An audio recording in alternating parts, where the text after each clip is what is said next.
I'm joined now by Dave Wasserman, senior editor and elections analyst for the Cook Political Report. Dave, thank you for joining me. I really appreciate it. We're excited about this segment. So what surprised you most about this election?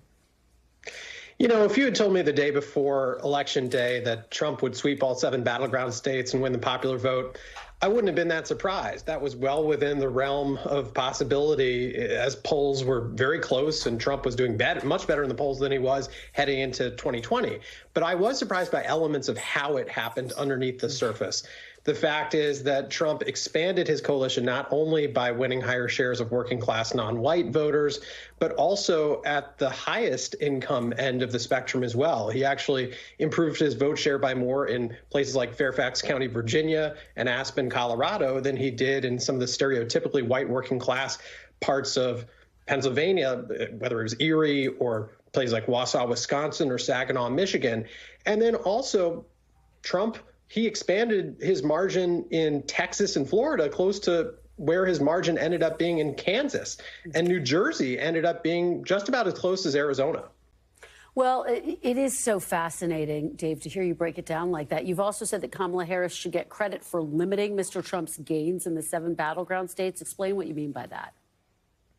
That's right. And I think it's important to differentiate Harris, the candidate, and some of the deficiencies that have been picked over since Election Day from the Harris campaign. The reality is that the swing towards Trump across the 7 battleground states was 3.1 relative to 4 years ago, whereas the swing in the other 43 states towards Trump was 6.6.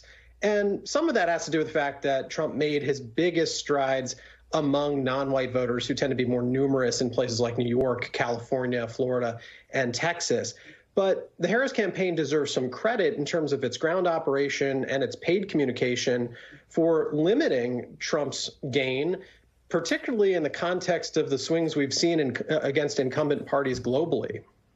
Let me ask you about something that Steve Kornacki outlined for us yesterday. He outlined why New Jersey may actually provide an early indication of whether President-elect Trump's coalition is holding. What do you make of that? And are there any other races that you think could be bellwethers in the next cycle? That's true. I'm skeptical Trump's appeal is transferable down ballot. We saw a lot of cases in this election where Democrats outperformed Kamala Harris.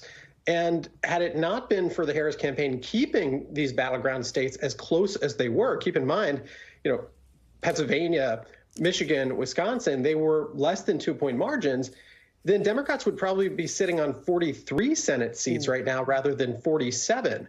And we saw 70,000 voters, for example, in Nevada who voted for Trump but didn't bother voting for Sam Brown, the Republican nominee. And I think that portends trouble for Republicans in 2025, 2026, because Republicans can't necessarily count on Trump fans to come out and vote in large numbers for someone not named Trump.